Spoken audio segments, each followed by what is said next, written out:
रोहित पवार आजोबांवर गेलेत, सोनं म्हणून सांगायचं आणि पितळ विकायचं ही पवारांची वृत्ती. बेंटेक्स सोनं या टीकेवर आमदार गोपीचंद पडळकरांचा पलटवार.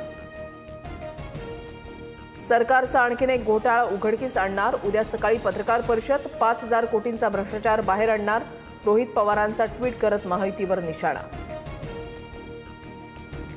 ठाकरे ब्रँड संपवण्याची भाषा म्हणजे भाजपनं अस्तित्व मान्य केल्याचा पुरावा. ठाकरे ब्रँड नष्ट करायचे सोडा, आपणच नष्ट होऊ या भीतीनं काही लोक अशी वक्तव्य करतात. भास्कर जाधवांनी प्रसाद लाडांना डिवचलं.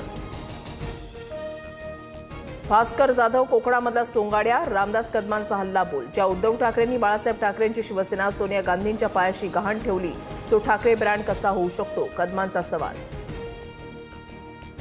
मुंबई हायकोर्टाच्या कोल्हापूर सर्किट बेंचचा शुभारंभ. सरन्यायाधीश भूषण गवईंच्या हस्ते सर्किट बेंच इमारतीचं उद्घाटन. मुख्यमंत्र्यांसह दोन्ही उपमुख्यमंत्री उपस्थित. सरन्यायाधीश दिल्लीमधून सर्किट बेंचचा आढावा घेत होते. 50 वर्षाच्या लढ्याचं शिवधनुष्य गवईंनी समर्थपणे पेललं. मुख्यमंत्री फडणवीसांकडून कौतुक. कोल्हापूरच्या इतिहासाला साजेसं काम करत राहू, फडणवीसांची ग्वाही. मराठवाडा आणि पश्चिम विदर्भामध्ये पावसाचा धुमशान. बीड, नांदेड, जालना आणि अकोला जिल्ह्यात जोरदार पाऊस. कोयना, राधानगरी, हतनूर, शिवना टाकळी धरणं ओव्हरफ्लो. अनेक बंधारे पूल पाण्याखाली. नदीकाठी सतर्कतेचा इशारा.